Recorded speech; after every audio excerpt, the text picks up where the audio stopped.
За. Хэдүүлээ буцаад яриандаа оръё. Цаг яриад, нэг цаг яриад, нэг цаг яриад тэгээд снэк жоо кофе мок өдрийн цагаа угаад тэгээд завсарлах юм байна. Тэгээд семинар байгаа тийм өнөөдөр семинар байгаа тэгээд зочин яриа байгаа тийм. Тийм гаднаас зочин яриа байгаа тийм онлайнаар зочин яриа байгаас үдээс хойш тэгээд тагээд цаг завтаа болоос идэвхтэй оролцоороо. Надад яриандаа оръё. Ингээд зэрэг хайлт хийгээд ч юм уу ерөнхийдөө бас нэг юм энэ бол яг сурж гарсныхаа дараа ингээд хайлт хийж байгаа хэлбэр шүү дээ тийм болчихж байгаа тийм. Тэгээд энэ зэрэг хайлсны давуу тал нь юу юм гэдэг ихээр хямдхан тийм бид нар олон зэрэг ингээд төвөр авчиж болж байгаа. Одоо нэгнийхэн дараа нэгийг ингэж нэгийг хүлээхгүйгээр олон зэрэг төвөр аваа явчихна. Тэгээд жишээлбэл юу гэх юм одоо энэ дээр жишээлбэл 4 шихэд хайлтыг зэрэг хийж байгаа байхгүй. Тэгэхээр эдгээр чинь болохоор цаг хугацааны яг нэг агшинд болж ийн гэсэн үг. Тэгээд GPU маань өөрөө GPU ч юм уу TPU маань өөрөө олон процессортай болохоор хэд хэдэн процессортэй зэрэг хайчингууд яг л нэг хайлт хийж байгаа юм шиг бидэрт харагдана. Гэхдээ зэрэг хайлт хийсэн хурдтай ажиллана гэсэн үгтэй. Давуу тал нь тэр сул тал нь гэдэг тэрнгүүд яг сурах вэ гэдэг манаас өөрөө асуудал болчихж байгаа. Одоо иймэрхүү зэрэг хайлтуудыг яаж сурах вэ? Сурахын тулд бид нар нөгөө энэ нөхдөд чинь хоорондоо ярилцах хэрэгтэй. Зэрэг хайлт хийж байгаа нөхдөд чинь хоорондоо ярилцах хэрэгтэй. Аль нь буруу болчих, аль нь зөв болчих. Тэгээд алийг нь одоо алных нь магадлалыг нь бууруулах, алных нь магадлалыг ихсгэх үү. Ингээд бас нэг юм хоорондоо ямар ч холбоогүй болоод эхэлнэ гэсэн үг. Хоорондох одоо юу гэдэг юм магадлалыг нэмж загварсуулж хад төвөгтэй загварчлаад эхлэнгүүт нөгөөх маань өөрөө цугаа болчихно. Дахиад энийг хүлээхстэй болчихно. Тэгээд ингээд асуудалтай.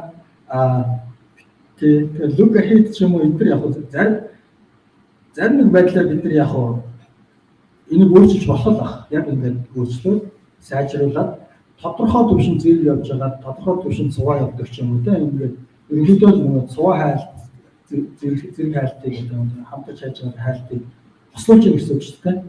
Хослуулаад явж болох байх. Тэгээд сурах маань яаж сурах вэ гэхээр одоохондоо пейперийг хараагүй тагд бас энэ дээр яг пейпер харсан бол шеэрлэрээ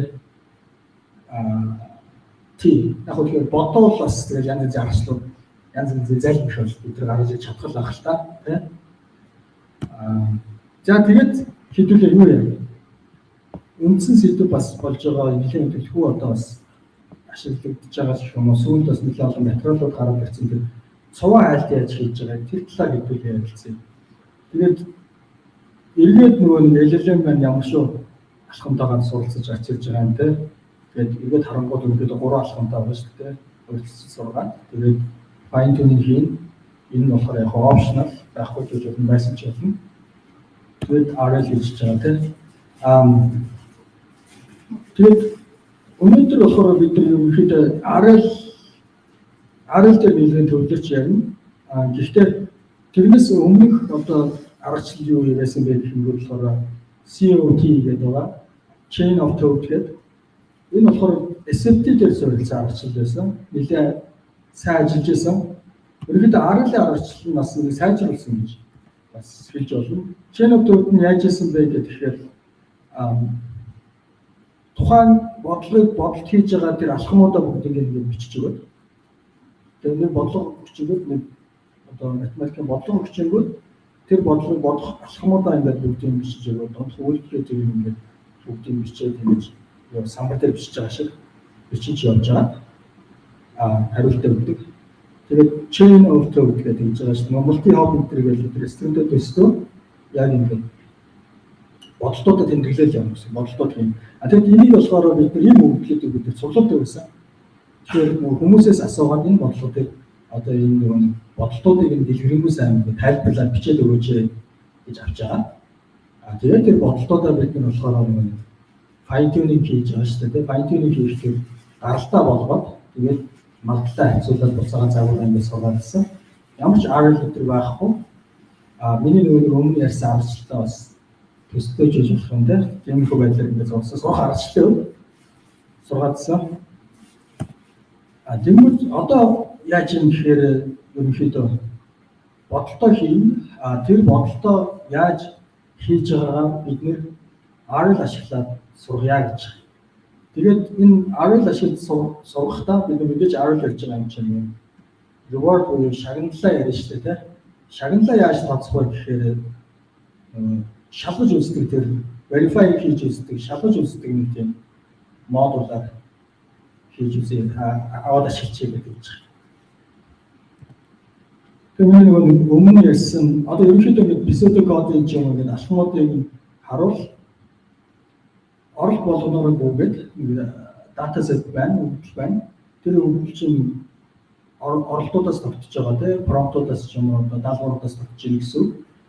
Тэрүүгээр нэг хүчлэнгүүгээд тэгээд оролт болгон дээр бид нэр одоо G гэдэг хэлж байгаа одоо G тооны одоо хариултыг бодож байгаа. Оролт болгон дээр жишээлбэл одоо юу гэдэг 16 шийдэх үедээ нэг оролт ороод ирэхэд оролтон дээр 16 хариултыг 16 өөр янзын хариултыг бодож байгаа. Тэгээд хариултаа бодож байгаа маань юм шүү дээ. Хамгийн дотор талын for loop. Тэгээд хариулт болгон маань өөрөө T ширхэг токентэй одоо өгч юм уу нас бүрдэж байгаа байхгүй. Тэгээд ерөнхийдөө энэ дээр юу болж байна вэ гэвэл хайлт хийж байгаа, төвөр авч байгаа. Тэр маань нэг төрлийн бидний хайлт болчихж байгаа. Тэрийгээ бид нар хадгалаад өгчин. Тэгээд төврөө T ширхэг төврөө олон зэргээр ингээд авч дуусныхаа дараа бид нар процесс хийгээд parse хийдэг, процесс хийгээд тэгээд тэр процесс хийсэн текст байгаа шүү дээ. Текст гараад ирж байгаа шүү дээ. Одоо ингээд бид нар текст төвөр авчиж байгаа шүү дээ. Текст гараад ирж байгаа. Тэр текст маань яг нэг код гэж болно эсвэл математикийн одоо бодлогын хариу ч юм уу тэр бодлыг хамт ингээд агуулж байгаа юм зүйл гэж байна шүү дээ. Тэрийг ингээд тодорхой төвшин пост процессинг юм процесс хийж байгаа. Тэгээд дахиад шалгаад үзчихэж байгаа байхгүй. Код үйл яа гэсэн дээр unit test ч юм уу тест дээр эсрэг ингэж ажиллаж үзээд шалгаж чинь математикийн бодлого байвал бас ялгаагүй үндсэн гол хариу байгаа. Тэрнтэйгээ ингэж хацуулж үзээд тэгээд тэр хацуулж үзсэн зөв эсхээс хамаарат бид нэр шагналаа тооцоод шагналаа цуглуулад зөв байвал энэ шагнал буруу байвал шагнал авахгүй тийм. Тэгээд шагналаа тооцоод тэгэл буцаагаал тэр шагналаа яах вэ? Ямар нэгэн RL loss ч юм алгоритм руу оруулах гэсэн. Тэгээд тэр RL алгоритм loss маань бид нэр уламжлалт тооцоод гараад тэр уламжлалаа бид босож авч байгаа. Загвараа апдейт хийгээд одоо параметраа өөрчлөөд ингээд яваад байгаа. Тэгээд яг өмнө нь миний ярьсан нэг hypothesis testing framework гэдэг би нэг судалгааны ажилтнаа ингээд харьцуулахад ихэнх компонентууд нь бол ижлэг л байгаа байхгүй. Ингээд тэгэхээр ер нь бол маш энгийн аргачлал одоо юу гэх юм болж байгаа процесс таагч гэсэн нэг комплекс тийм толгой ажиллаад авах зүйл байхгүй, хөгжлийн инженерчлэлийн зүйлүүд явуулж байгаа байхгүй. Тэгээ нэмэгдсэн зүйл нь гэхээр яг нөгөө нэг магадлал харьцуулаад шууд одоо уламжлалаа аваад олж ийсэн бол эхлээд бид нэр reward авч байгаа. Тэгээ один дээр яг ялгаа нөхөн л дээ. Тэгээ reward шагналаа авч байгаа. Тэгээд RL-ийг ашиглах нь хайлтаа хийхдээ large language model байгаа учраас үг төрүүлээд хайлтаа хийж чинь гаралмаа текст байх нь яг нь team амар key step хийж байгаа байхгүй. Team маань өөрөө хөвчлэн одоо 8000 ч юм уу те хэдэн мянган тийм үг төрүүлж авч байгаа шүү дээ те. Нөгөөдөөс S маань 12 хэлсэн шүү дээ хамгийн макста. Тэгээд ингээд нэлээд нэг тийм скетч хийсэн тийм ялгаа гарч иж байгаа байхгүй. Зя. Ерөнхийдөө одоо энэс асуусан л байна уу? Ерөнхийдөө pseudocode маань тахид одоо юу гэх юм? За.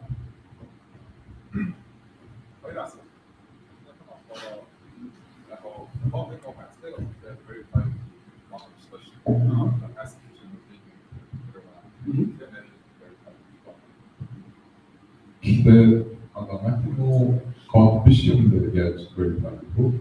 Би хэлнэ. Хоёрдугаар нь болохоор магадгүй нөгөө математик код хоёрын одоо сайн verify text ranking гэсэн үг гэж маа. Өөр ямар нэгэн emergent prompt бэндэг болттой магадгүй бус тийм verify гэж шаардлага гэдэг бодлоо.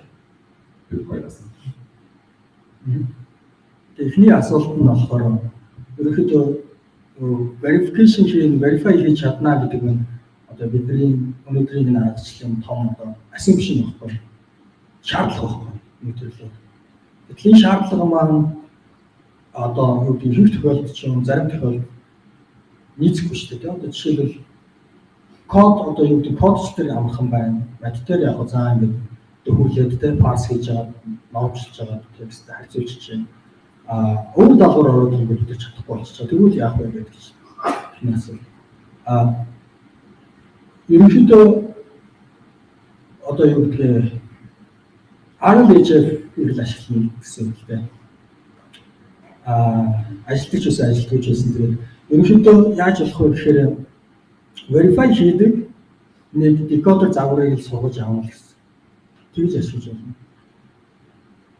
Өөр одоо яаж verify хийдэг? Эсвэл одоо хүн рүү явуулаад хацуулаад үздэг юм уу? Ямар нэгэн байдлаар тэгж verify хийх хэрэгтэй. Тэгээ хвчлэн одоо RLHF гэдэг бид нэр өчтөр ярьсан тэр өчтөр ярьсан баг. Тэр маань яаж юм гэхээр reward model гэж сургаж аваад байгаа шүү дээ.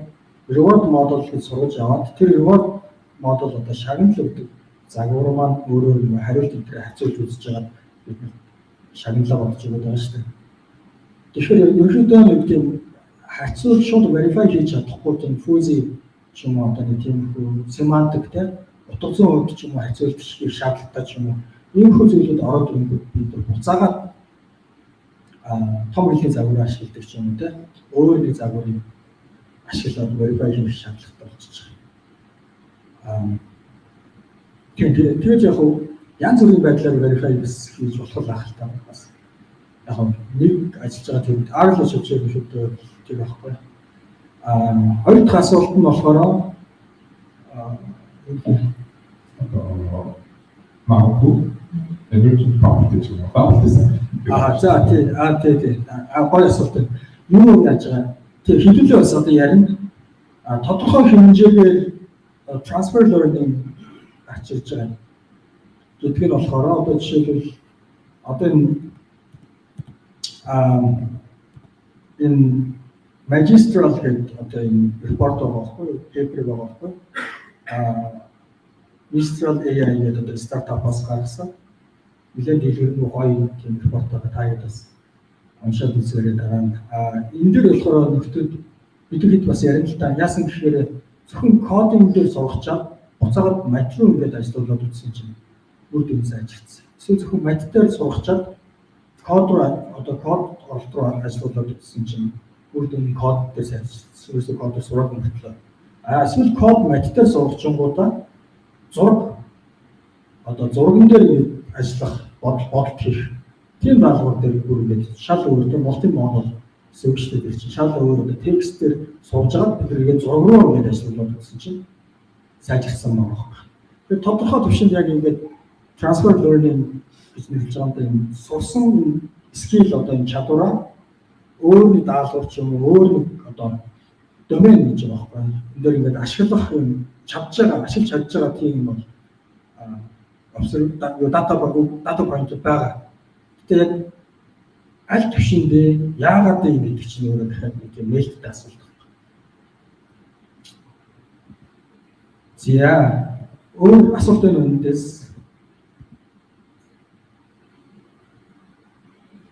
За өөр за Тэгэхээр domain болгоомжтой таавал verify prediction гэх бас нэлээд ажиллагаа хийх гэсэн үг шүү дээ.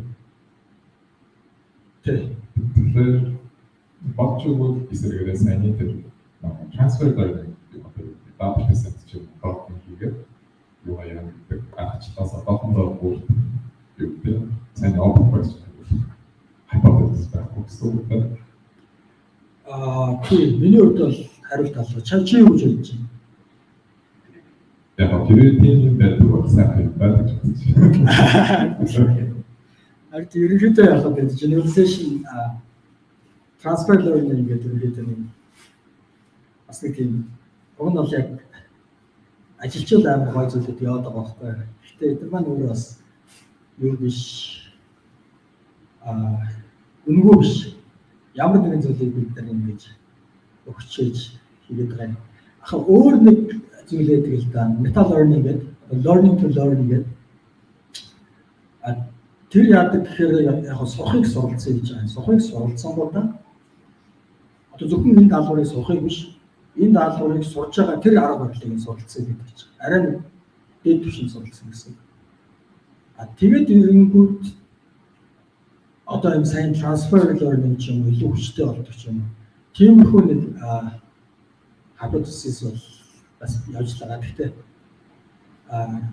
яг тэр одоо яаж жишээлбэл загварчлах вэ, яаж имплемент хийх вэ? Тэр нь бас судалгааны ажилтаа явж байна. Магадгүй механистик интерпретаци харж байгаа байгаад verify хийж болох юм. Би нэг механистик интерпретаци гэж мэдэхгүй болохоор сайн мэдэхгүй юм. Тэгээд тэр нь бол интерпретаци гэдэг нь хэцүү л дээ. Нэлээд ялангуяа механикал интерпретаци гэдэг бол нэлээд ажил аргалаа. Гэхдээ мэдэхгүй өөр шин зүйлүүд гараад ирэхэд үүсэх шүү дээ.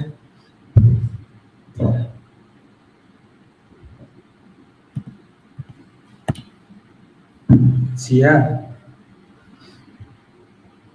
Өөр асуулт байхгүй бол юу вэ? Хэдүүлээ яг тодорхой жишээн дээр ярив. Сая дээр эпизодыг одоо өгсөн шүү дээ. Тэгээд алхмууд өгсөн шүү дээ. Тэрийг бүр ингээд задлаад сая юу тодорхой жишээн дээр ярив. Тэгээд та хэд ерөнхийдөө нэг ингэж бодож чаддаг одоо урт хугацааны бодолт хийж чаддаг ингээд загварууд ямар загварууд одоо байна вэ гэдэг тагийг туршиж үзье гэвэл ямар загварууд байна вэ? Эсвэл тагийг аль хэдийн ашигласан байж магадгүй те ашигладаг байж магадгүй. Ямар загварууд байна вэ гэхээр иймэрхүү загварууд энэ жишээ бол гарч ирж байгаа юм л та. OpenAI одоо O3 ч юм те гэдэг загварууд гарч ирж байгаа. 1 2 1 3 гэдэг. Gemini-ийн загвар байгаа. DeepSeek R1 гэдэг хятадаас гарч ирсэн те нэг юм загвар гаргаад бүр юу модел өөрөөсөө нэг open source болоод open weight гэх юм болгоод ингээд загвараа интернетээр хангаж тавьсан. Тэгээд сүүл энэ болохоор өнгөрсөн 7 хоногийн төрний өнгөрсөн 7 хоногт энэ Magistral гэдэг энэ Mistral гэдэг стартапаас гарч ирсэн загвар байгаа байхгүй. Би яг сая Монгол руу хийж байхдаа онгоцон донжсон бэ.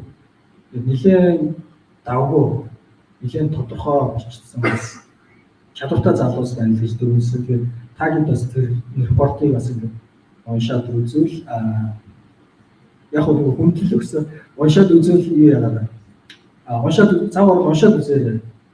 Тийм. Зя. Тэгэд хэдүүлээ яах вэ гэхээр Magistral гэдэг энийг л одоо Magistral юм шиг. энийг ярилцсан. Энэ одоо пейперийг ярилцсан. Тэгээд одоо яг хамаар байгаа бол хамт ингээд пейпер хараад явмаар байгаа бол Magistral, Mistral AI архив гэдэг тааж. Архив дээр юугаар тавьсан байна? Репортод тавьсан байна. Хэдүүл яадсан эхнээс нь ярилцаад явъя. Нөхдүүд яасан бэ гэхээр ерөнхийдөө reinforcement learning ашиглаад яг ингэж дундын бодолт хийж чаддаг. Нэг талаасаа нэг chain of thought гэдэг нэг бодолтоо бид нар SFT хийж өгөөд сугаадсан шүү дээ. Заавалч хөвөлцүүлж байгаа. Тэгэх шаардлагагүйгээр тэр дундын бодолтоо AI маань өөрөө ингэж төвөрлөж өөрөө generate хийж чаддаг. Тэгээд зөв хариугаа өгч чаддаг. Тийм загварыг сургаад тэгээд хоёр хэмжээтэй хоёр янзын тийм загварыг сургасан. Нэг нь болохоор 24 миллион параметртай. Тэгээд тэр загвараа бол нээлттэй тавьсан байлаа. Нөгөөх нь бол Mistral or Magistral large гэх загвар байгаа. Энэ загварыг нь болохоор өөрсдөө ингээд API болгосон болоод өөрсдөө хадгалж авах шиг байна гэж ойлгосон том загвараа. Тэрний хэмжээтэй загвар мэдээж. Тэгэд яаж хөгжүүлсэн бэ? Яаж хөгжүүлснээс гадна ямар зөвлөдүүдийг ингээд ажиглуулад үзсэн чинь ямар үр дүн гарсан бэ гэх мэтчлэн одоо юм янз янзын харьцуултыг бас ингээд хийгээд тавьсан байлаа. Тэгэхээр бас амар тийм бас нэлээд дэлгэрэнгүй ингэж бичсэн тийм пейпер тэгээд гоё туршлагуудыг бас ажиллуулсан гэхээрээс тэр нь таалагдсан. Тийм зя тэгээд ярилцгийг хэдүүлээ. Тэгэд яаж юм бэ гэхээр нөгөө бодолтой гаргаж ирдэг гэж хэлсэн шүү дээ. Тэгээд энэ ерөнхийдөө нөгөө энэ Magistral гэдэг энэ загварын одоо зааварчилгаа буюу одоо system instruction энэ байгаа байхгүй prompt нь. Тэгээд энэ юу юм гэхээр за ингээд хэрэглэгчийн даалгаврыг ингээд шийдэн шүү гэсэн даалгавар те. Энэ хүү форматтайгаар хариулаарай. Тэгээд хэрэглэгчийн хэл дээр хариулна шүү. Өнөөс одоо хэрэглэгч одоо юу гэх юм монголоор юм асуувал орсоор хариулаарай гэж юм уу те.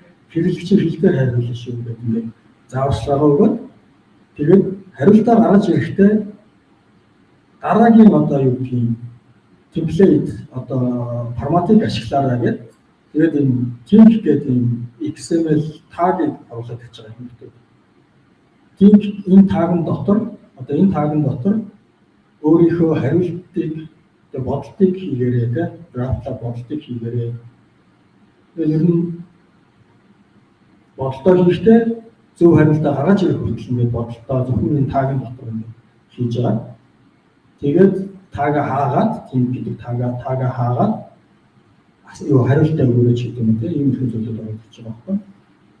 Тэгээд асууж байгаа. Тэгээд сургачин гэсэн. Тэгээд хэр сайн ажиллаж байна вэ гэдэг юм одоо сая хэдүүлээ сургаа гараад байсан чи яаж ажиллаж байна вэ гэдэг жишээ арчи хэдүүлээ гэхлээр төсөөлөл аваад. Тэгээд оролтын асуулт маань энэ байхгүй. Тэгээд hydrogen bond-ыг одоо ингээд холбоосыг зааж байгаа юу хаана те сум хаана те hydrogen bond тэр холбоос нь хаана ингээд тэгээ асууж байгаа байхгүй юм юу те.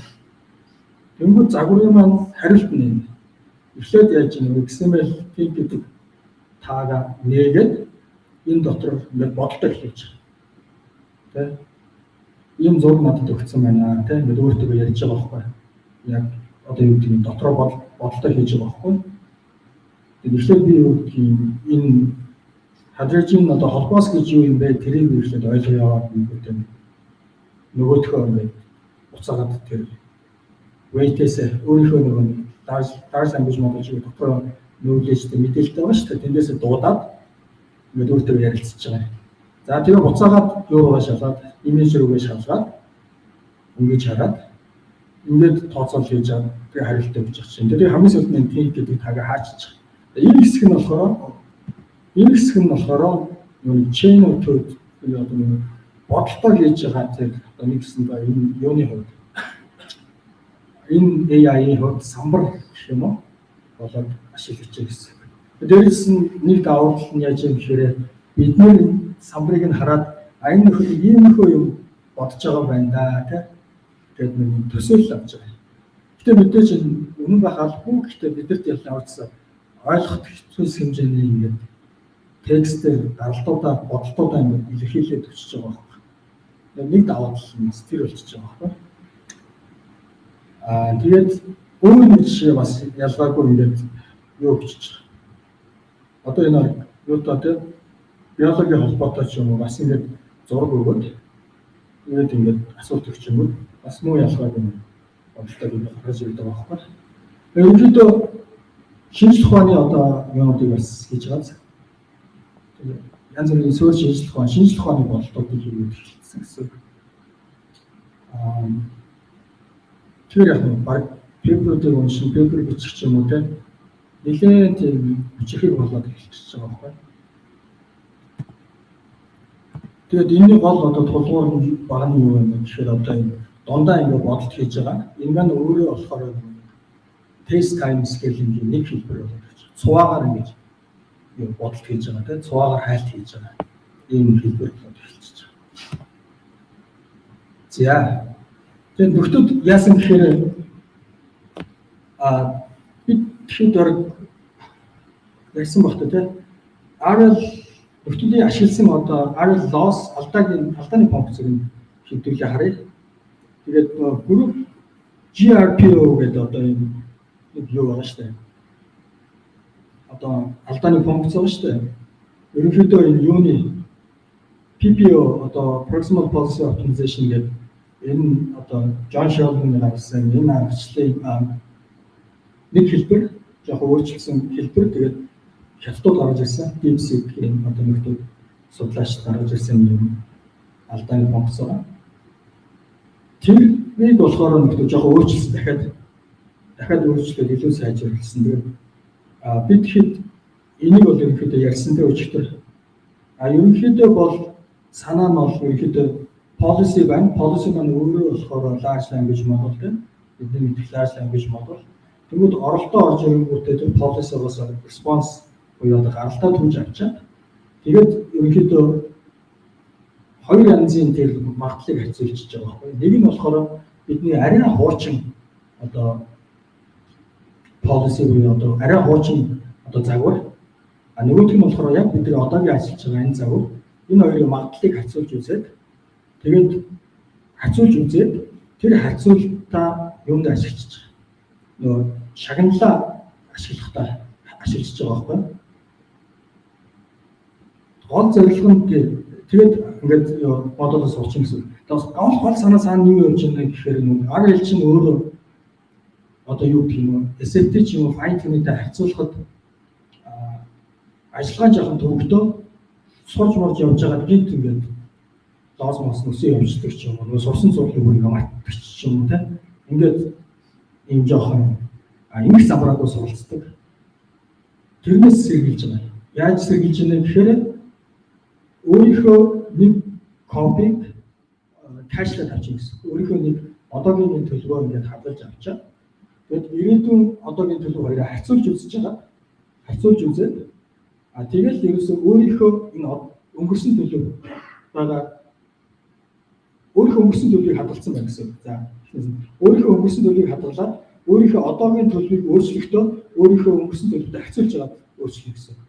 Тэгэхээр яг нь өнөөдөр одоо өчтөр би одоо энэ дээр ингээд алхаж ирсэн бол өнөөдөр би ийшээ энд ирэхдээ нэг холдохгүй л гэсэн санаа. Хаана байж байгаагаа ихэдээ санаж авч байгаа. Тэрүүдээ харьцуулаад тэр ор орчинд өөрийгөө өөрчлөе гэдэг байна. Тэрийг нь болохоор тэр аргачлал болохоор PPO гэж байна. Тэгээ тэрийг хэдүүлээ болохоор энэ дээр хоёр магадлалыг хооронд нь харьцуулаад имплемент хийж байгаа байхгүй. Яг вэ гэхээр энэ хоёр маань хоорондоо юу гэдгийг хоёр модуль маань хоорондоо төстэй байвал энэ хэсэг маань нэгтэй тэнцвэрчин тэ. Энэ хоёр маань хоорондоо өөр болгонгууд тэрнээсээ хамаарат тэр өөр байгаа тэрнээсээ хамаарат бид нэг юу нөгөө нэг гаралтынхаа магадлалыг бууруулахдаа ямар хэмжээгээр бууруулах вэ? Эсэхтэй ямар хэмжээгээр эсэх үү гэдэг. Энэ хоёрын харьцаагаар тодорхойлоод өчөж байгаа байхгүй санаа. Тэгээд бас дээрэс нь яг нэг юм юу тавиад өчөж байгаа. Нөхцөл тавиад өчөж байгаа. Тэр нөхцөл маань юу вэ гэхээр одоо нэгээс хасах нь эпсилоноос нэг дээр нөхөн эпсилоны хооронд одоо бидний энэ хоёр магадлалыг ингэж харьцуулж үзэж байгаа харьцуулт маань байна. Энээс гадагшаага яваад ирвэл хамгийн ихтэй нэгдэр нэмэх нэрслэн байна шүү. Эндээс дотгошоогоо ч юм уу доошоогоо унаад ирвэл хамгийн багадаа ийм байна шүү гэдэг дахиад нөхцөл тавьдаг гэж байгаа байхгүй. Гол зорилго нь яг нөгөө эмх замраагүй ингээд суралцж байгаа бид ингээд замдаа ингээд юмудаа алдчихвал бүх юм марчаад байгаа шүү. Тэгэхгүйгээр ерөнхийдөө нөгөө суралцж байгаа алхмаа л хязгаарлаж байдаг гэсэн. Багаар ерөнхийдөө энэ эпсилон гэдэг дотор бид ингээд өөрчлөлт явна.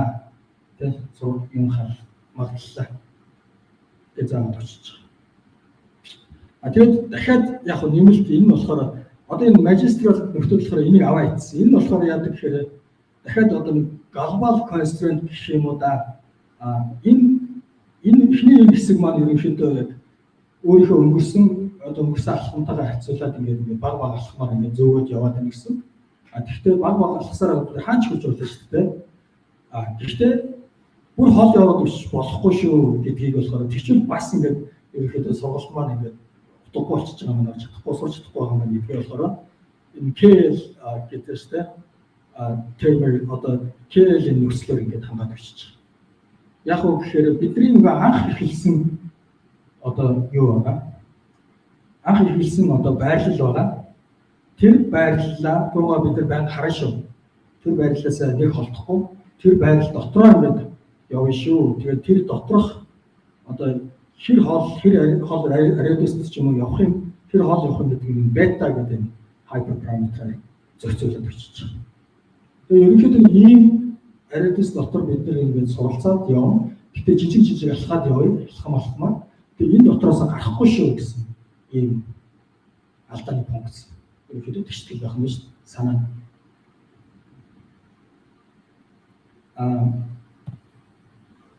Тэгээд энэ юунууд магистрал дээр нөхдөд яасан бэ гэхээр тэр KL одоо нөхцөлийг аваа ичиж байгаа. Бас хэтэрхий нөгөө нэг юу нөхцөл юунуудаа аваад байвал одоо гэдэг констрейнт тавиад ингээд явахгүй байгаад байвал сурч чадахгүй юм байна гэмээр аваа ичиж байгаа. Тэгээд нөгөө нэг алдаагаа ерөнхийдөө нормчлохдоо нийт одоо G ширхэг одоо бид нар респонс тухайн одоо орж ирж байгаа оролт болгонд G ширхэг одоо тийм хариултыг төрүүлж авч байгаа шүү дээ.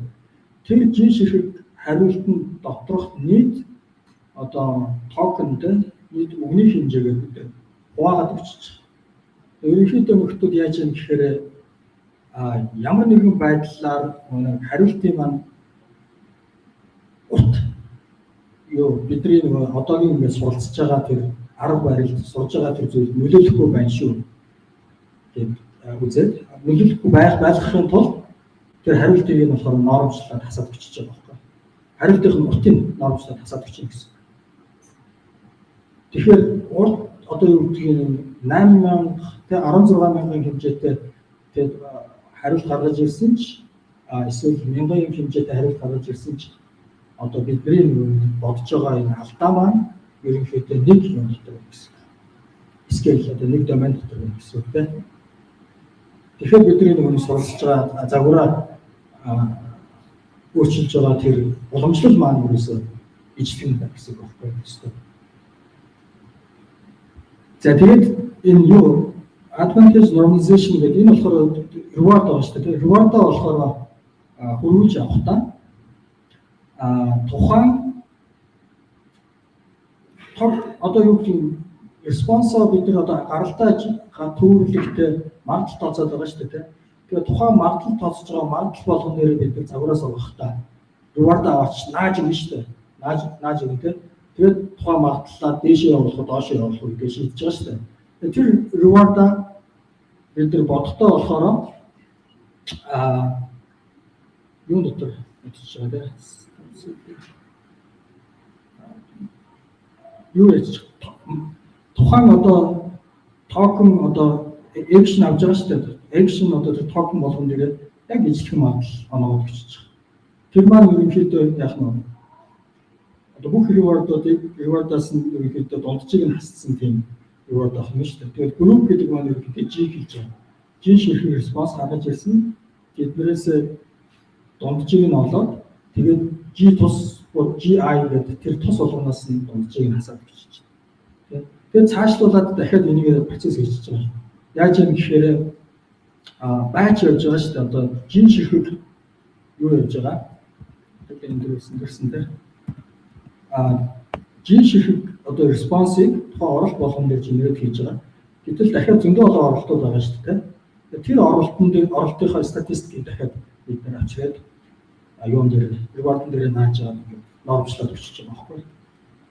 Ерөнхийдөө гол санаа нь юу болж байгаа гэхээр юу дотор харьцуулт хийгээд өчөж байгаа. Бид нар респонс тухайн нэг оролт ижлэхэн оролт дээр олон янзын олон өөр гаралтуудыг бодоод гараад ирчихэж байгаа шүү дээ. Тэрийг хооронд нь ингээд харьцуулж байгаа санаа юм байна. Аль нь илүү одоо шагнал авсан байна. Тэрэнд нь илүү үгүй. Дундчтай байвал нэг өгөхгүй шийгүүтэй. Тэднийг ингээд хооронд нь харьцуулж байгаа санаа юм чинь сайн бичлэгээ санаа. Тэрнээс гадна дахиад нэг харьцуулт хийж байгаа. Тэр нь болохоор өөр янзын оролтууд байгаа. Өөр хэд хэдэн оролтууд орж иж байгаа. Тэн дотроо дахиад ингээд харьцуулт хийчих чинь. Тэгээд тэр харьцуулсан харьцуултаа бид нэр шагнал болгоод ашиглаж байгаа гэсэн. Тэ? Ол санаа дээр.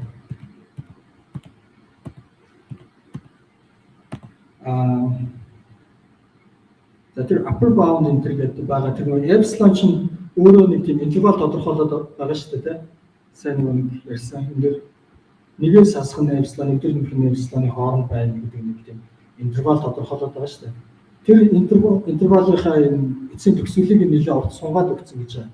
Тэгээд сунгаж өгснөөрөө яаж юм гэхээр нэг exploration гэж баг магадaltaй, ихтэй баг магадaltaй тэр үг орж ирсэн ч гэсэн тэрийг нэг сонирхоод үзье. Тэн дээр бас reward бодоод өгөөд хийгээд тэгээд сунгаад өччих. Тэр болохоор ингэж хийж гисэн юм байна. Зя тэгээд бас нэг гол хийж өгсөн зүйл нь юу гэхээр тухайн нэг оролтон дээр бид нар олон янзын төвөр авсан тэр төвөрүүд бүгд ижлэхэн ч юм уу бүгд ижлэхэн rewardтай ч юм тиймэрхүү байвал тэрийг тооцоо байлээ хайчиг гэж. Эндээс угаасаа мэдээлэл авч чадахгүй хачиж чадахгүй шүү дээ. Уг нь гол суужраа санаа маань болохоор нэг энэ нөхөр дээр бидний загвар маань ямар юм дөвж, хариулт дөвж, гэдэг хооронд нь хацуулж байгаа суралцаад байгаа. Гэтэл бүгд ойлгох ороод тэр угаасаа хацуулж чадахгүй юм чи тэрийг хасаад өччих. Тэгээд ерөнхийдөө тэгшгэлийг ингээд харахаар энэ дээр нөгөө нэг уртаар нь ингээд хуугаад өгсөн дээ. Нэг одоо уртаар нь хуугаад өгсөн хэсэг байгаа. Нормчлоод өгсөн. Энэ дээр яг сайн тэр давхар харьцуулт хийсэн харьцуулт юм байна. Тэгээд энэ дээр яг нэг тийм ялгаа ижлэхтэй өөрчлөлтөө гэхдээ нөхдөд болохоор энийг жоохон цаашаа төсөөлөж жоохон сунгаад өгсөн юм байл л да. Ингээд эцсийн одоо яг алдааны функц хамжилж байгаа. Тэгэл энэ алдааны функцаасаа бид нэр уламжлал аваад энэ юугаар бодоод өгч гэсэн. Одоогийнхоо policy бодоод өгч гэсэн. Тэгээд нэг юм уу хоёр алхмын дараа одоогийн policy буюу одоогийн neural network маань хуучраад өгч, хуучин болоод өгч, хуучин болгоод хадгалж гэсэн. Тэгэл ингээд судалцал, харьцуулаад судалцал явуулж байгаа. За.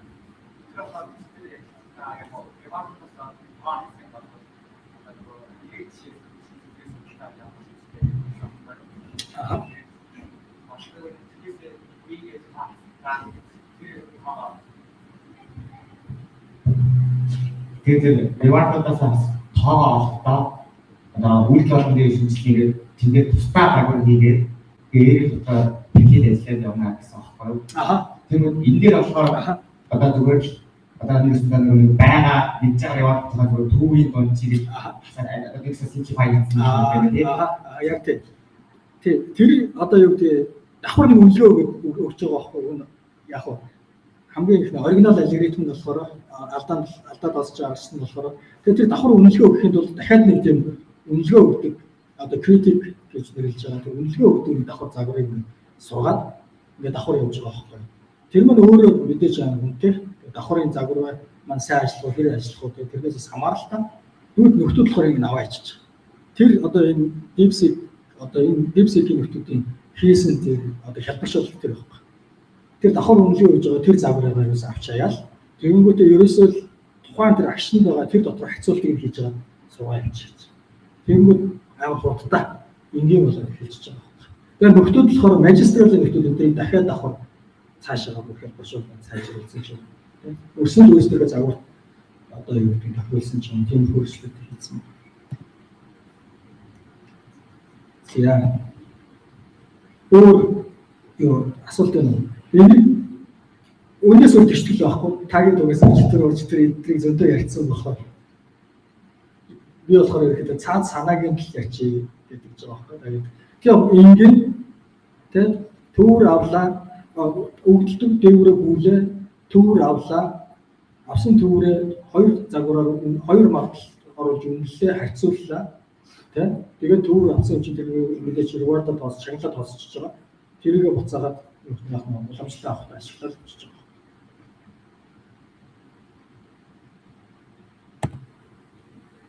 За тэгээд шагнал маань юу ах вэ? Одоо ийм төрлийн одоо ингээд дундаа ингээд бодолт хийж чаддаг те код бичдэг, мат боддог ийм төрлийн загвар одоо химэл оюухан нэг сургахад одоо ямар байдлаар бид шагналаа ингэж гаргаж өгч болж байна гэдэг нөхдүүд амар сайн дэлгэрэнгүй хэлсэн байна.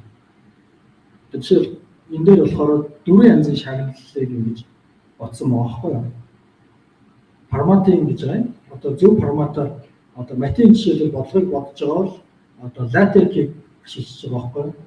Тэгэхээр LaTeX-ийг одоо юу явах хэвээр форматтай авах хэвээр эсвэл кодчдол маань өөрөө Python дээр код бичиж байгаа синтакс алдаагүй байх хэвээр тэгээд ингээд форматын юм өгчөж хамаарсан форматаас хамаарсан юм шагналыг өгчөж байгаа. Мэдээж асуулт маань зөв байна уу юу гэдэг одоо шагналыг өгч байгаа. Гол шагнал тэгэнгүүтээ length penalty гэдэг одоо ерөнхийдөө тодорхой хэмжээний уртын юу тавьж өгч байгаа. Penalty тавьж өгч. Хэтэрхий урт хариулт гаргаад ирээд байвал болохгүй гэж үзээд ерөнхийдөө тодорхой хэмжээний length одоо урт дээр одоо тохиож өгсөн магадгүй жишээлбэл 8000-аас 16000 ч юм уу те хооронд ингэж хариултаа өгөх хэрэгтэй. Гэсэн юм ихөө одоо юу penalty буюу одоо сөрөг шагнал гэсэн үг шүү дээ одоо тэ шийтгэл хүчиж байгаа байхгүй юу.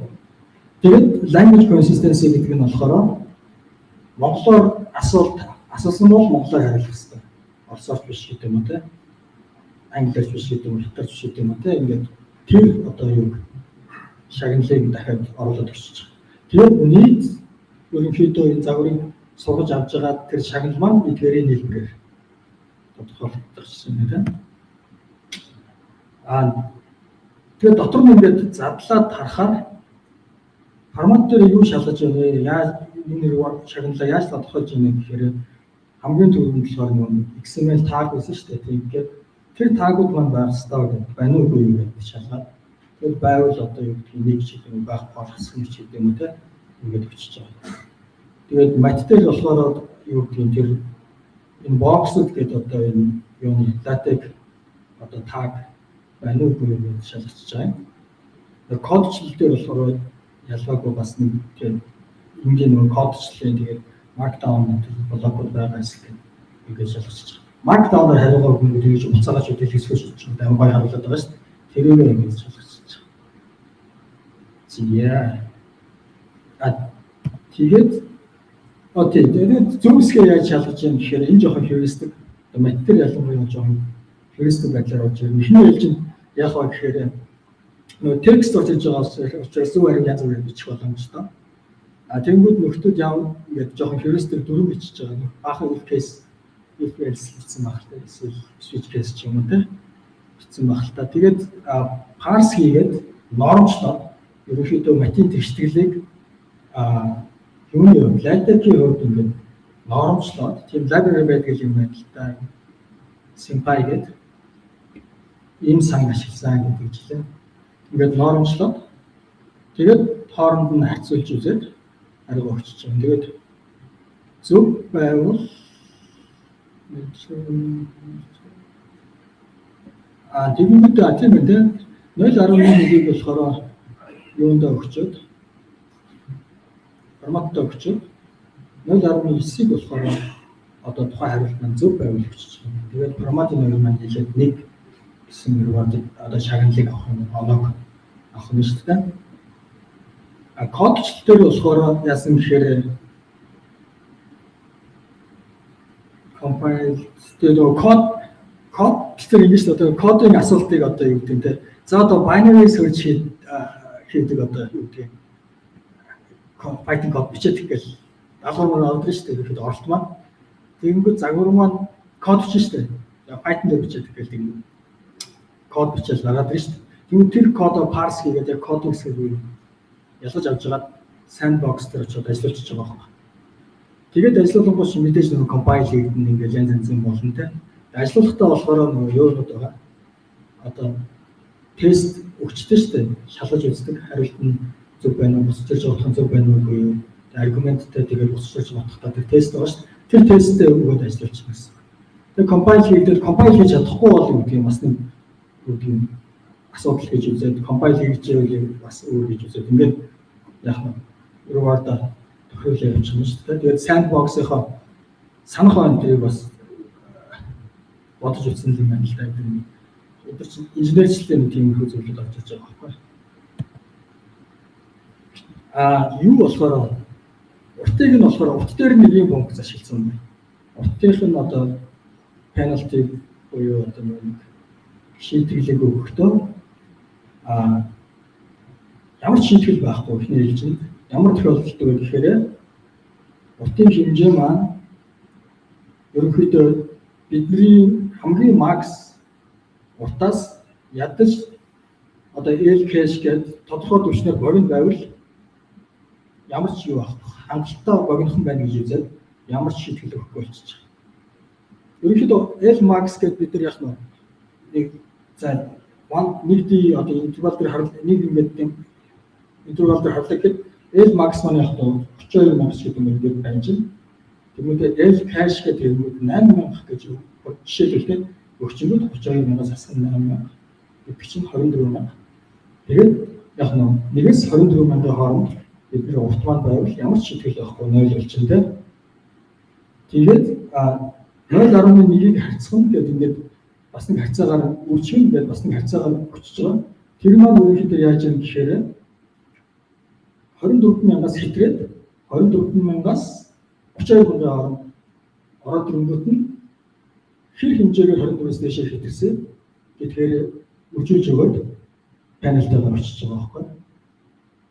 0.1 хасах 0.1-ийг үржих гэдэг одоо хэр хэмжээгээр 24,000-аас дээш явсан. Жишээл 26,000 гэдэг үрж 2,000-ыг хуваах нь 8,000 гэдэг юу очиж байгаа гэсэн үг шүү дээ.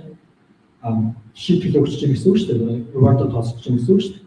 Тэгээд ерөөсөө яг максаас гараа явчихсан 32,000-аас дээш гараад явчихсан бол хамгийн дээдлээ бидний хасах 0.1 гэсэн шийдвэрлийг өгч байгаа. Энэ ерөнхийдөө яаж гаргаж иж байгаа гэхээр нөхдүүд ингээд тооцож бодож байгаа л гаргаж иж байгаа байхгүй. Тэгээд энэ маань ерөнхийдөө хамаагүй өндөр байвал яг бидний загвар нь ерөөсөө ушиг сууж чадахгүй гэсэн. Ерөөсөө юм ерөнхийдөө харил өгч чадахгүй дандаа 0 ч юм 1 ч юм одоо бодлоо гэж чадахгүй. Хитрхи сул болоод ирэнгүүт амар хурд тендекс гарч ирэл тэгэл харилт өгч юм уу. Нилээ удаа ажиллана. Дээрээс нь яг тэгэхээр RL-ийн яг нэг юу сул талд нэг үнэтэй шүү дээ. Яг л бид түүх авч байгаа. Үгээд нэгээр түүхэлж байгаа ч үнэтэй. Тэгээд 32,000 төгрөг 8,000 төгрөг бол яг нь бараг хэд 16 дахин удаан багхгүй. Яасан хамаарах юм attention mechanism байгаа шүү дээ. Чи quadratic O of n square гэдэг quadratic complexity гэдэг. Тэгвэл 4/4 16 дахин удаан. Нилээ удаан болчихно гэсэн үг. Зөвхөн шорон биш бүр ингээд удаан болчихдог учраас хин дээрээ ингээд бид нар яг жоохон хязгаарлалт хийгээд өчөж байгаа. За. Тэгэд тухайн хэлээр яг хариулж байгаа хэсгийг болохоор загварчлагтай болохоор эхлээд нөгөө байгаа даалгавраа орчуулчих байгаа юм хэвчээ. Байгаа даалгавруудынхаа 10% ийм англиас одоо Франц, Испани, Итали, Герман, Хятад, Орос гэсэн хэлээр орчуулчих. Орчуулгын програм ашиглаад тийм. Орчуулаад. Тэгмүүд fast text classifier гэдэг юм хэдэг нөгөө юу таньдаг. Одоо тухайн хэлийг таньдаг, ангилдаг энэ юу загварыг ашиглаад өөр нэг загварыг ашиглаад одоо оролт гаралт маань нэг хэл дээр байна уу гэж шалгаад тэгэл нэг хэл дээр байвал reward шагналаа өгвөл очиж байгаа гэсэн. Зя. Өнөөдөр юуны юу? Тэгэхээр шагналаа өгөхөд ингээд зөвхөн нэг шагнал биш, зөвхөн зөв байна буруу байна биш ингээд олон янзын шагналыг ингэж тодорхойлж байгаа. Тэгж байгаа тэднийгээр ингэж сууж байгаа. Унаас нэг тэгээд жоохон залмир шаарддаг тийм алхам байгаа. Арил тань ашиглаж явахаар л тэг буруу хийж явахгүй, сүмчээс авахгүй тийм жоохон тийм өгтө тийм хэсэг байна. Тэгээд одоо хэдүүлээ болохоор яаж сургасан юм бэ? Ерөнхийдөө энэ систем ямар төвшөнд ичсэн юм бэ гэдэг талаар ярилцсан гэхдээ одоо 10 минут л байгаа юм тийм. Тэгэл энэ хэсгийг ярьчаа тэгээд үлснийг нь маргааш хөгжлүүлээ. Юу эсэ уламжлалт загварууд маань их жижигхэн байсан учраас бид нар ихэвчлэн нэг GPU ч юм уу, 2 GPU ч юм уу, 3 GPU ч юм уу ерөнхийдөө бол 8 дотор GPU дотор ингээд амархан бүдгийг сургацдаг байсан. Гэтэл одоо ийм том загвар ороод ирэнгүүт чинь бид нар олон GPU дээр сервер дамжуулж ингээд сурах шаардлагатай. Дээрээс нь удаан ажиллах чинь тэгээд хамаагүй ингээд өгөгдлүүдийг бид нар сервер хооронд шидэж болохгүй сурч байгаа хэвээр. Ягаад тэгэхээр нэг өгөгдлийг л том хэмжээний өгөгдлийг л ийшээ шийдэхэд хэдэн секунд хүлээх байхгүй. Тэгэхээр чи нөгөө юм загвараа нэрсээ мөддөө сууж өгөхгүй. Тэгээд нэг инженерчлэлийн одоо энэ тооцооллуудыг хийгээд одоо оптимизашн хийх шаардлагатай сууж байгаа тэр инфраструктур гэдэг юм одоо гэдэг кодоо оптимизашн хийх шаардлагатай болчихж байгаа. Тэгээд тэр болохоор хүмүүс бас их гоё хийсэн байсан. Тэр талаар хэдүүлээ ярив. Тэрнээс өмнө болохоор ерөнхийдөө сурж байгаа алгоритм маань юм шүү дээ тийм. Энэ маань өөрөө амар удаан. Ягаад гэхээр үгэнд нэг хүсэл нэг үгийнх нь дарааллаар ингэж төвлөрж авч байгаа. Тийм гэдэг маань жишээлбэл 8000 гэдэг гэсэн шүү дээ тийм. Тэгээд дарааллаар нь төвлөрж авч байгаа учраас удаан. Энэ жиг болохоор бид нар нэгэн зэрэг хийж болно. Оролтыг бол яг нь бид нар энэ оролт маань өөрөө ерөнхийдөө санах он хэмжээнээс хамаарат бид нар бичнээн оролт боловсруулж чадах бай гэдгийг бол тодорхойлоод өгч байна. Гэхдээ санах он үнэтэй. Тэгэхээр тодорхой хэмжээ. Тэгээд дээрээс нь энэ тим маань том болоод өрөнгөнд яг нь олон оролтыг бид нар зэрэг боловсруулж чадахгүй болчихно. Тэгээд иймэрхүү янз янзын одоо тооцооллыг одоо янз янзын асуудлыг бид нар авч үзэж байгаа байхгүй. Энэ одоо юу гэдэг энгийн энэ псевдо алгоритмыг имплемент хийхдээ системийн төвшөнд одоо хэрэгжүүлэхдээ тэгээд дээрээс нь та нар анзаарвал ерөөсөө хоёр зүйл болж байгаа шүү дээ. Яг ингээд ерөнхийд нь ингээд харуул бид нар хариултаа төвлөрж авч байгаа. Ерөнхийд хариултаа төвлөрж авч байгаа. Төвлөрж авсан хариултаа verify хийгээд тэгээд юу шагнал reward-а тооцож байгаа. Тэгээд хамгийн сүүлд нь болохоор тэр reward дээрээ сурлаад одоогийн policy буюу neural network-а өөрчилж байгаа тийм апдейт хийж байгаа. Яг энэ гурван алхам болж байгаа шүү дээ. Тэгээд бид нар хоорондоо яг холбоотой боловч зарим тохиолдолд бид нар энэ холбоосыг нэг хаглаад хуваагаад зэрэг хийж болж байгаа. Тэгээд ирэнгүүт амар хурдтай ажилладаг гэсэн. Тийм сайн хэлсэндээ нөхдөд ерөнхийдөө юм 3 хэсэг байгаа. Тэгээд энэ 3 хэсгийг тус бүр дээр нь өөр серверүүдээр тавьчихна гэсэн. Тэгээд загвараар сургаж байгаа тэр сургагч тренер гэдэг апдейт хийж байгаа тэр хэсэг нэг сервер дээр тавьчихна. Дээрээс нь sample хийгээд төвөр авч байгаа шүү дээ. Тэр хэсгээ өөр нэг сервер дээр тавьчихна. Тэгээд яг хацуулт хийж ажиллаж байгаа тэр нэг sandbox ч юм уу тэр хэсгээ өөр нэг сервер дээр тавьчихна. Тэнгүүд эдгээр маань нэгээс хоорондоо мэдээж өгдөл солилцсон. Өгдлүүд хоорондоо шийдэлцээд серверүүдийн 3 серверийн хоорондоо солилцоо. Тэгээд хурдтай нэг хүлээхгүйгээр зэрэг ингээд ажиллаад явах гэсэн. Тэгээд яаж юм гэхээр тийм сайн ийм хүү байдлаар ажиллаж байгаа. Эхний ээлжинд болохоор төвөр аваад ийм олон зэрэг ингэж төвөр бидэд ингэж гаргаж өгдөг юм серверүүд байна гэсэн. Тус бүрдээ одоо бидний загварын холбоорыг ингээд аваад ажиллаж байгаа серверүүд байна гэсэн. Тэгээд ийм олон ширхэг сервер тэм төврийг бид нар зэрэг авчиж байгаа гэхлээр тэгэнгүүтээ тэднийг буцаагаад юу явуулчих байгаа. Шалгаж үздэг одоо тэр хэсэг рүү систем рүү явуулчих байгаа. Шалгаж үздэг хэсэг маань ерөнхийдөө юутай байна гэхээр дараалалтай гэсэн. Queue гэдэг шүү дээ тийм. Нэг тийм дарааллын юутай байна гэсэн. Data structure-тай байна гэсэн. Одоо төвөрлөлт хэсэг маань төвөрлж аваад төврийн маань дүүрэнгүүд пак шалгаж үзэж байгаа сервер рүүгээ шилдээл шалгаж үзэж байгаа серверийн маань яах нь нэг дарааллын юм каштай тэрлэггүй дарааллал нөгөө оролдоод маань хөгжил маань ирээл байна гэсэн. Тэгээд шалгаж үздэг сервер эхнээс нь тэр дарааллаа фетч хийж аваад тий дарааллаасаа суулж аваад процесс хийгээл процесс хийгээд reward-а тооцож юм уу та тэр reward-а болон төврээ буцаагаад нөгөө шидэж нөгөө апдейт хийж байгаа. Загвараа яг үндсэндээ апдейт хийж байгаа, трейн хийж байгаа. Тэр нь л биш шидэж байгаа. Тэгээд энэ дээрээ болохоор апдейт хийж байгаа сервер маань нөгөө уламжлалаа бодож үзээд загвараа өөрчлөөд тэр өөрчилсөн загвараа буцаагаад энэ юу шидэж байгаа гэсэн. Төвөрлж байгаа хэсгээр шидэж байгаа гэсэн. Тэгэхээр яг энэ хоёрын хооронд нэг цикл явж байгаас тойроод ан цикл маань ерөнхийдөө жоохон удаан болоод ирэхлээр бидний нөгөө нэг төвөрлж авч байгаа төвөр маань бидний сурж байгаа загвартай ямар ч холбоогүй болох юм аюул авахгүй. Тэгэхээр энэ хооронд ингээд нэгдүгээр маш сайн сүлжээний холбоостой байх хэрэгтэй ойролцоо тийм нэг өрөөнд ч өөр ингээд ямар хайдлаач гэдэг ямар юугаар холбогддог гэж холбогдох хэрэгтэй. Тэгэхээр нөхдөд бол нэг NVIDIA-гийн NCCL гэдэг GPU хооронд нь холбогддог. Тэр холбоосыг ашиглаж байгаа байхгүй. Түүнээс бидний нэг серверийн бүтцтэй байгаа шүү дээ. GPU-нууд байна. Тэгмээ хост одоо тэр CPU байгаа шүү дээ. Хост компьютер байгаа шүү дээ. Тэгээд ерөнхийдөө бидний компьютерээр гарч байгаа үйлдэлүүд маань хостоор дамжаад тэгээд GPU-ээр очиж процесс хийдэг. Буцаад CPU-гээр дамжаад бидэрт ингэж харагддаг. Энэ маань өөрөө удаан.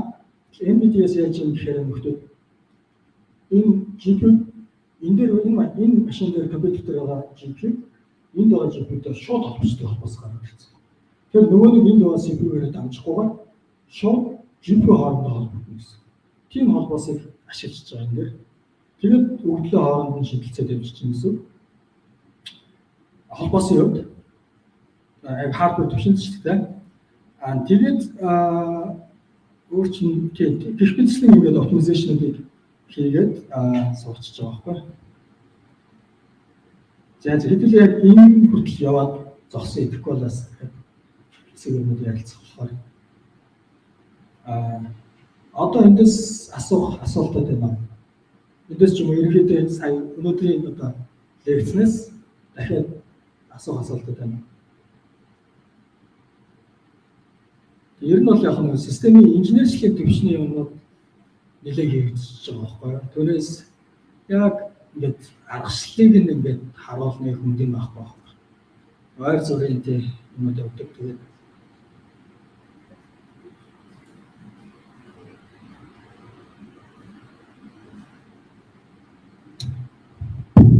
тэр P-гээ загвараа өөрчилж байгаа степен яг хичнээн степ явж байгаа. Хай фрис гавна. Яг энэ зам дээр ингээд энэ үед сонсон.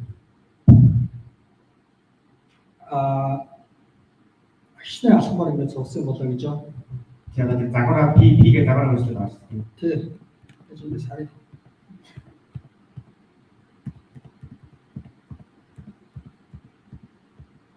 Тийм зөв оруулаг юм байна. Шид явцсан байлаа. Веб дээр байгаа да. Сандгүй. Ерөнхийдөө нийтдээ хэдэн алхмаар сууж байгаа юм гэж асууж байгаа шүү дээ. Тийм 0-оос хэд хүртэл явж байгаа юм бол нэг 20-30 мянга авч байгаа юм болов. Би сандгүй.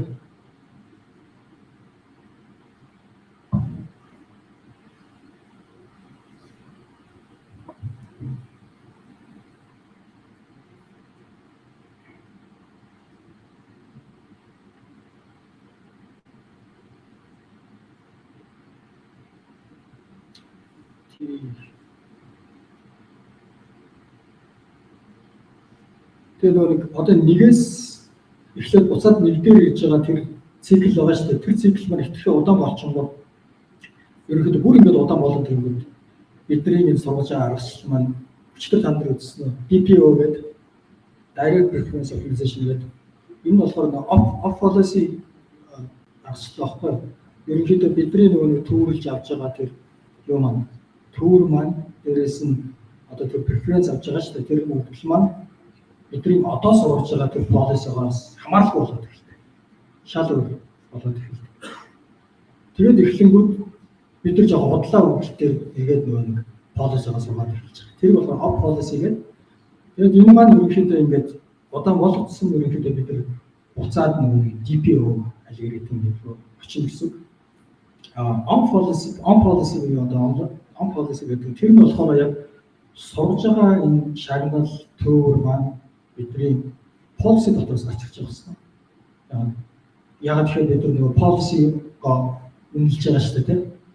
Тэгэхээр үнэлж байгаа тэр үгээр дамжуулж policy дотроос гарч ирж байгаа үгдэлээр дамжиж ингэж үнэлэгдсэн маяг юу гэдэг юм. Боддоо үнэлэр болж байгаа шүү дээ тийм ээ.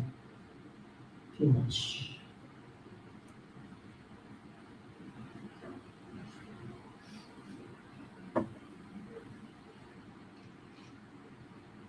Yeah,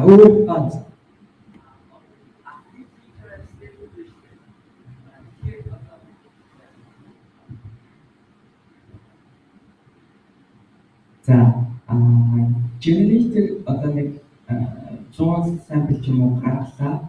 Тэгээд trainer-ээс тэр 100 sample-ийг нь тооцсон сигнал хийдэг. Ер нь бол ингээд хамгийн энгийн загвар гэх юм бол уг нь тэгж ажиллах шүү дээ. Гэхдээ биднээсийн одоо ашиглаж байгаа авийн импульс мэтлэр одоо жишээ нь PPO бол нэг копи зөвхөн generate хийдэг. Тэгээд тийм апдейт хийх бүрэн iteration байж байгаа. Тэгээд энэ дээр бас нэг тиймэрхүү байдлаар ажиллаж байгаа болохоор ерөөсөө бүлэг шаардлагагүй сураад яваад байж generate хуучин модельээр чамд generate хийвэл тэгээ яваад байна тийм. Хуучин модельээр generate хийгээд яваад байгаа.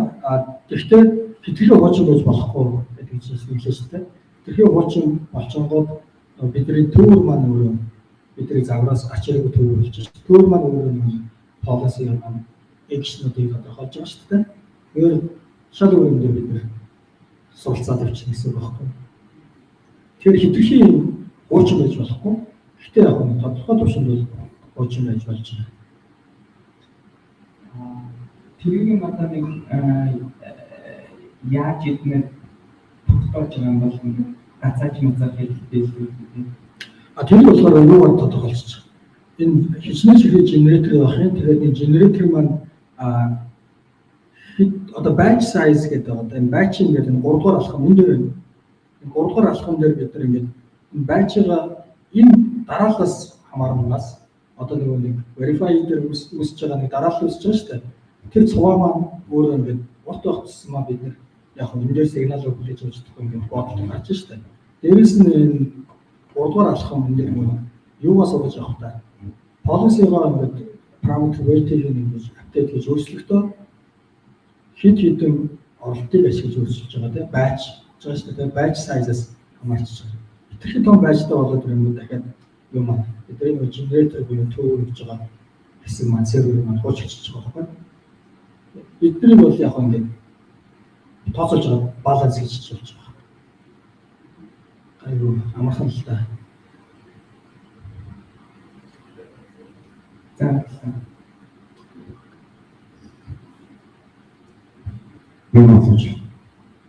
Практик талаасыг сонсон. Одоо ингээд иймэрхүү байдлаар модель сонгоход инфра талаасаа хэрэг ресурс авах бол энергийн TMG-ийн тоогч байхгүй болох гэж. Сайн мэдгүй шүү дээ. Яг нь пепер дээр нэ харах уу. Түлээ. Гэхдээ ер нь бол загварынхаа хэмжээнээс хамаарч байгаа тийм. Жижиг загвар ахсмаа.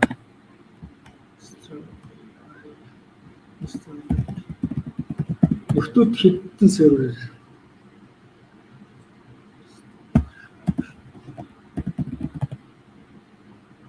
нөхдүүд хэдэн сервер ашигласан байна, хэдэн GPU ашигласан байна.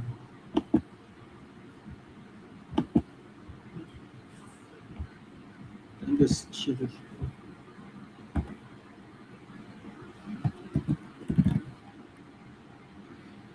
за GPU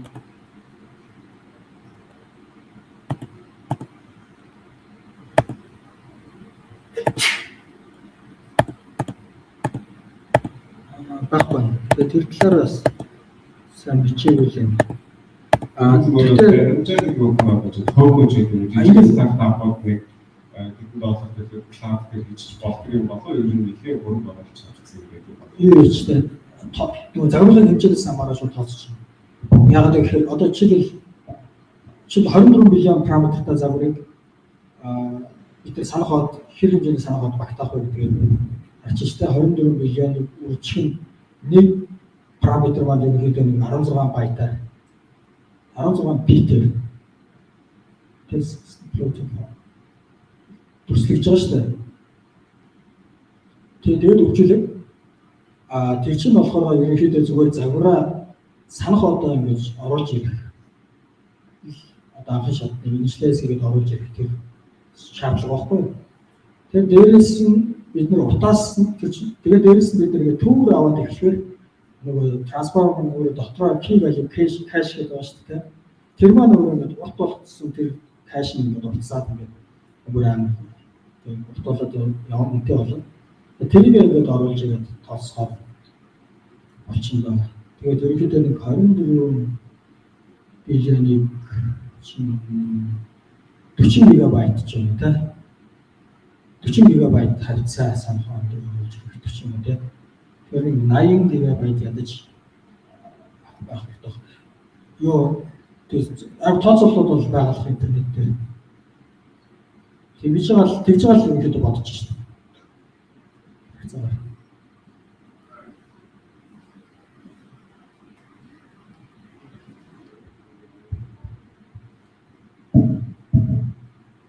Тэгээ ерөнхийдөө бол цэврүүдээр санах боломжтой болоод байгаа юм даа. Тэгээд юу чинь GPU одоо бид чинь өөрсдөө хоёр түвшний санах байгаа. Ядаж 3 түвшинч байгаа. Бид нар яг core-ыг харуул. Эхний түвшнийх нь болохоор HBM high bandwidth memory гэдэг яг GPU болгоныхоо чип болгоныхоо хажууд нь байдаг санах байхгүй. Тэр болохоор ерөнхийдөө ингээд том байж болно. 40 гигабайт ч юм уу 80 гигабайт бас байгаа байж болж байгаа. Тэр нь өөрөө юуруугаа кодлуугаа юугаа broadcast байдлаар юм. Хит хэдэн broadcast базаар холбогдоод core болгонууд руугаа ингээд цацчихж байгаа дундуур нь broadcast байдлаар яваад тэрнгүүтээ тэр core болгон дээр чинь хэсэг core дээр чинь SRAM гэдэг байгаа. SRAM нь болохоор өөрөө нөгөө тэр юуны яг тэр чипнийх нь өөр дээр нь байгаа. Хажууд нь биш. HBM хажууд нь гэсэн шүү дээ. Яг өөр дээр нь байгаа санах байхгүй. Тэр чинь өөр амар юу?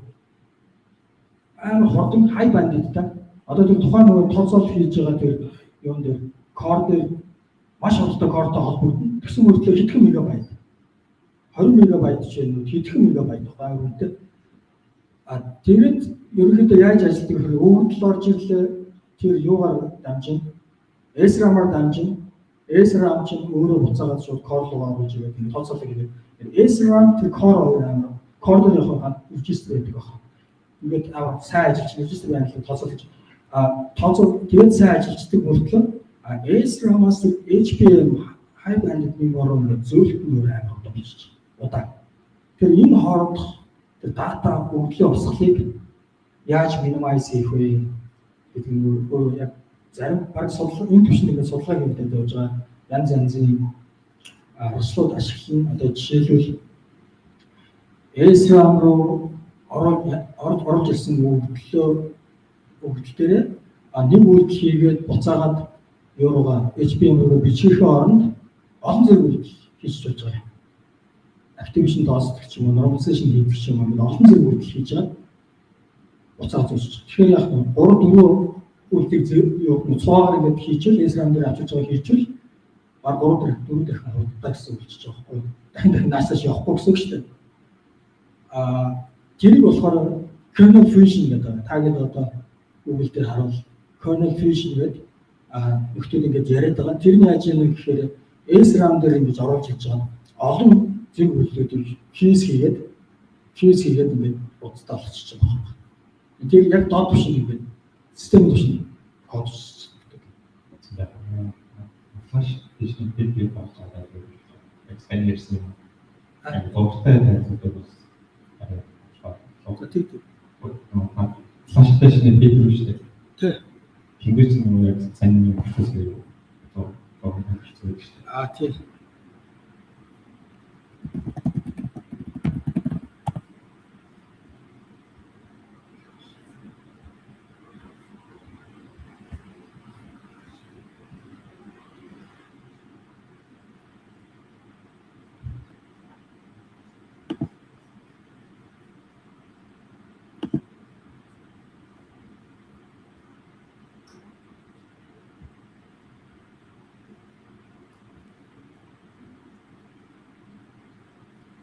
За одоо жишээлбэл энэ үү те.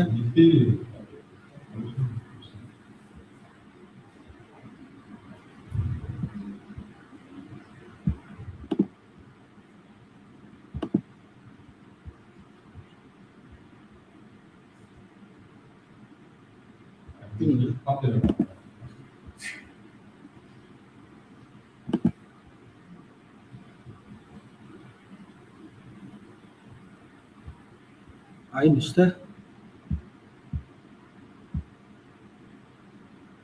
Энд уран янзын одоо санах ухааны шатлалыг харуулсан. Энэ дээр яг дахиад хамгийн дээдлэлт нь регистр байна л да. Тэрийг энэ дээр бас харуулах юм.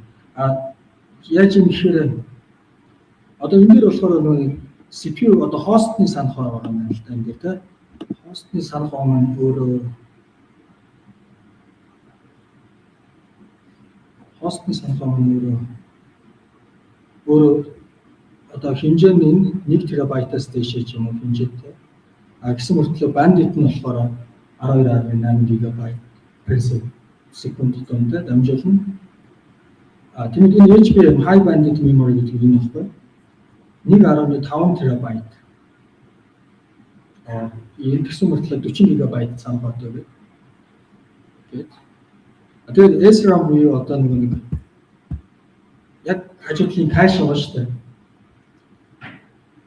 GPU-ний кэш нь болохоор 20 мегабайт жижигхэн. Тэгсэн мөртлөө 19 терабайт бандвиттэй. Энэ зөвлөлт хийхэд асуудалгүй. Хэмжээ нь асуудал болчихж байгаа юм. Энэ дэр одоо SRAM-аас core руу энэ HBM-ээс core руу зөв гэдэг маань өөрөө ингээд энэ хурдаасаа хамаарат удаан болчихсон гэсэн цувуулсан гэсэн. Тиймэрхүү байдалтай болчихж байгаа.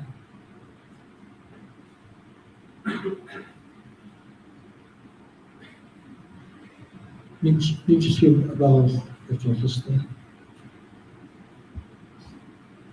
Тэгээд ерөнхийдөө дата зөвлөлт яаж бас зохицуулах вэ гэдэг нь өөрөө бас жоохон бодлоо болчихж байгаа юм л да.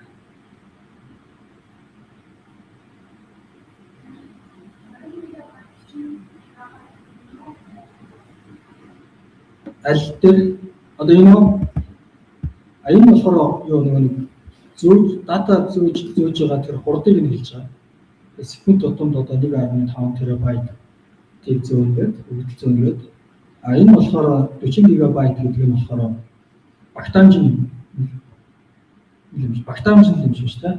Багтаамжийг хэлж байгаа шиг юм. Санах ухаан багтаамжийг нөгөөх нь болохоор тэр одоо энд байгаа санах ухаанаас юу л core руугаа зөөж байгаа. Тэр процесс хийж байгаа core руугаа зөөж байгаа. Тэр хурдыг нь тодорхойлж байна. High bandwidth тэр энэ дэр энэ бас одоо энэ хэдэн үйлдэлүүдийг ингээд fuse хийгээд яг SRAM дээр fuse хийж гэсэн үг шүү дээ. Авчирж байгаа процесс хийжингүүд юм хурдтай болсон юм байна. Тэр хурдтай баг 7-8 дахь хурдтай гэж шүү дээ. болчихж байгаа байхгүй. Надад энэ тэнд ингэж өглөө зөөхгүйгээр аль болох процесс авчирж байгаа. Десрамдрын санах он дээр авчирж байгаа. Хажуудаа авчирж байгаа. Бүх үйлдэлүүдийг хийж байгаа. Тэгээ буцаага зөөсөж байгаа гэсэн.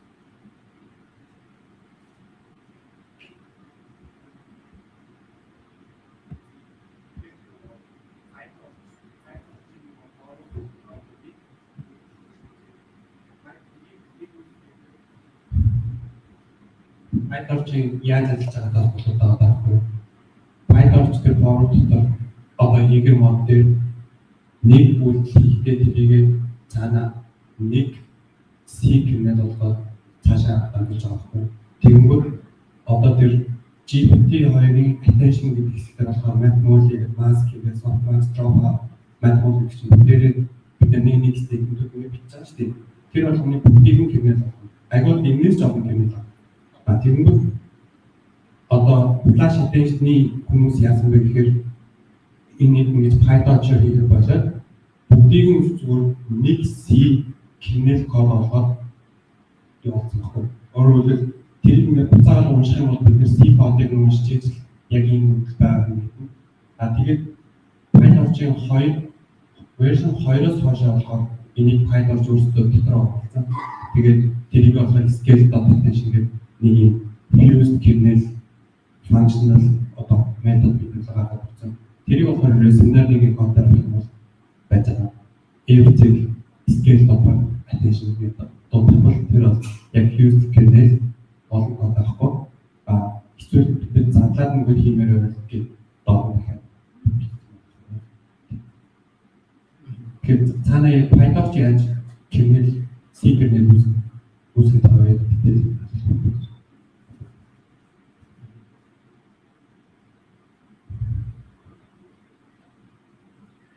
Тэгээд өөр асуулт байх бол хэдүүлээ өнөөдрийн лекцэд дуусгаад маргааш үргэлжлүүлээ те. Өдөөс хойш юу байгаа семинар байгаа тэгээд өөрчлөлтөө тийм яриас байгаа шүү тэгээд тэгээд цаатаа өдөртөө оролцоорой. За баярлалаа.